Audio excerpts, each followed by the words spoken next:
Hello again everyone from Tokyo, Japan, and welcome back to Japan Vintage Camera. Today we're going to be having a look at another rangefinder camera. This one is the Canon P, or Populaire as it was called in Japan. If you're interested in purchasing this camera or another vintage Japanese camera, I sell these in my Etsy and eBay stores. Please check the description below the video for links to my stores to see what I have available. So getting back to the Canon P. The Canon P was one of the last rangefinder cameras which Canon produced. It and its sister camera, the Canon 7, were introduced in the late 1950s at the time when SLR cameras were hitting the market. Before the SLR, the rangefinder camera was the choice of professionals and serious amateur photographers. The Canon rangefinder camera is a lot like the other Japanese rangefinder cameras, which were copies of the Leica rangefinder cameras. And the Canon P, like the Canon 7 and earlier Canon cameras, feature the Leica thread mount or M39 mount. So Leica lenses will work on the Canon P, as well as Minolta or Nikkor or other lenses which were made for other Japanese cameras with this mount. Canon introduced a large number of lenses for its rangefinder system. The widest was the 19mm lens, followed by a 25mm, a couple of 28mm lenses, three different 35mm lenses, several 50mm lenses, a couple 100mm lenses, and one 135mm lens. Canon lenses are superior. They're very well made. They're excellent performers, provided that they are in good condition. There's a weakness to Canon lenses in the 50s and 60s, and the glass used in certain lenses was not very high quality, and it was prone to fogging. In the rangefinder lens system, the 50mm 1.8, 2.8, and f1.2 lenses were the worst ones to have this problem. I very rarely come across one of these lenses which doesn't have any haze in it, and in most cases the haze is permanent. You can often remove enough of it to where you can use the lens and get decent results out of it, but often they're too far gone. If you have a hazy lens, the best way to try to clean it up is with a wet cotton swab with a little bit of toothpaste. The toothpaste is abrasive enough to remove things like fungus and light haze and stuff like that, and if you're careful and gentle, it won't remove the coating on the glass. This camera is fitted with f1.4 sonar copy lens, which does not have the hazing problem. These can get a little bit of haze or dirt on the inside, but it almost always cleans up very quickly. This was probably the best lens, other than, say, the 35 f2 and the 50mm f2.2, which is a really rare lens, which Canon never exported. These are the three best lenses that I've used on the Canon rangefinder system, which I also like to shoot on digital. Let's go ahead and take a look at the functions of the camera, starting at the top. We have the shutter winding and film cocking lever, and we have the ring, which this ring here is the release ring, which you use to release the mechanism so you can rewind the film. In the center here you have a shutter button, which is threaded for a standard cable release. And here you have the shutter speed selector button. Here is a flash hot shoe, well, not hot shoe, a flash shoe, cold shoe. And sometimes these cameras come mounted with a selenium meter, which slides onto these and which grips onto the shutter speed dial.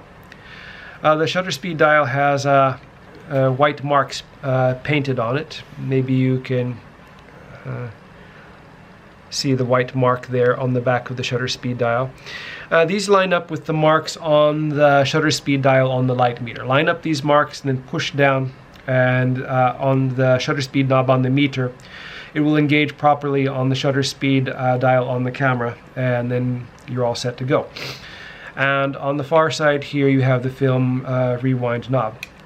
On the end here you have the sync socket for the flash.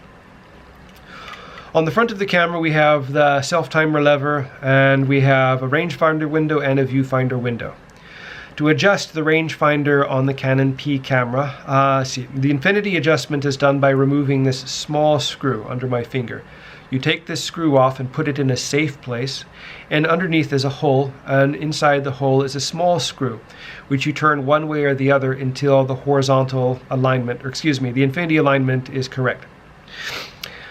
And to the side here, to adjust the horizontal alignment, you remove the trim ring here by turning it off counterclockwise, and underneath there's a glass lens. On each side is a notch. With a pair of tweezers or screwdriver, you can push on both notches or one or the other notches, one way or the other, until the picture view of the split image is correct inside the viewfinder. Then replace the trim ring and put the screw back on. These cameras have a couple of weaknesses, mainly in the shutter system. A common problem with these cameras is the shutter doesn't fully close. You fire the shutter and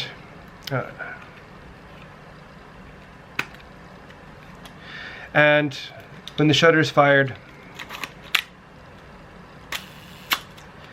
you'll see a gap on this side, or the 1/1000th speed doesn't work. Both of these problems are somewhat easily fixed, depending on how mechanically inclined you are. To fix either problem, you have to remove the bottom cover on the camera.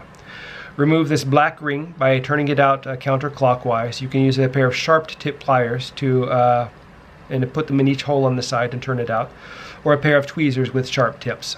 Sometimes this ring is jammed on, so just a drop of penetrating oil might help loosen it up. Take off these two screws and pull off the bottom cover. Sometimes it's stuck on with like spilled tea or coffee, or glue from the leatherette sometimes holds it on. Take it off. For the stuck shutter, which won't close all the way, in the middle you'll find a round ring which turns when the shutter fires. A few drops of light or fluid on this ring will usually free it up and allow the shutter to close all the way. The 1/1000th shutter speed sometimes doesn't work. When you fire the shutter and look through the lens, there's no light because the shutter's not opening. To fix it, you need to speed up the lead curtain just a little bit. While you have the bottom cover off, you'll notice the two shutter curtain drums are on this side. They look like they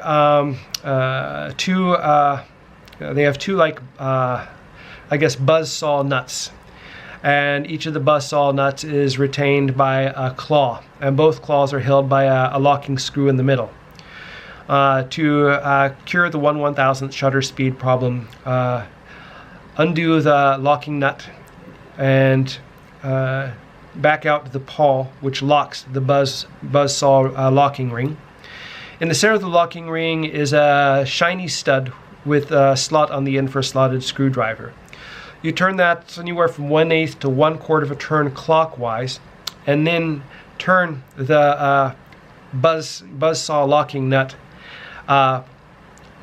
also counterclockwise, making sure to hold the screwdriver in position so it doesn't come loose. And push it till it's tight, then push the locking pawl and tighten the screw, and this will get your 1/1000th shutter speed working and also make the rest of the shutter speeds a little bit more accurate. On the bottom of the camera here, I just described how to take it off. To open the camera, of course, you have to turn the latch here, pull on the lever, and the inside of the film chamber is visible. The Canon P does not use any kind of light seals. If you have one of these and the light seals aren't there, it's not because they're rotted or someone took them away. It just doesn't come with them, which is a wonderful convenience, because then there's nothing to rot and get into the rest of the camera and contaminate the mechanisms.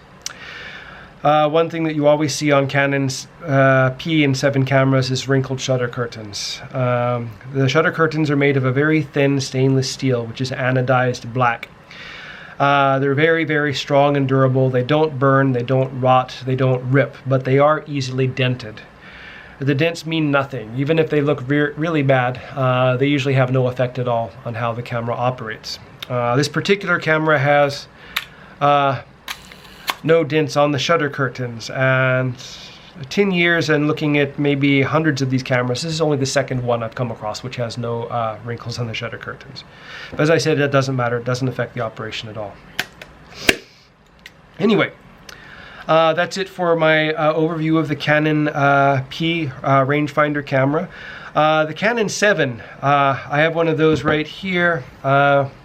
is just like the Canon P. All the functions are exactly the same, except that the Canon 7 has a light meter on it. And it has light seals. Otherwise, the stuck shutter, 1/1000th shutter speed problems, all that can be fixed the same way on the Canon 7 as you can on the Canon P. Oh, and the Canon 7 adds the bayonet flange for the f/0.95 lens, the really big cup size 50mm lens, which Canon made a surprising number of. Anyway, thank you very much for watching, and please stay tuned. I plan to be uploading more videos soon. And once again, if you're interested in buying this Canon camera or another camera, please check out my stores. Thanks a lot, and goodbye.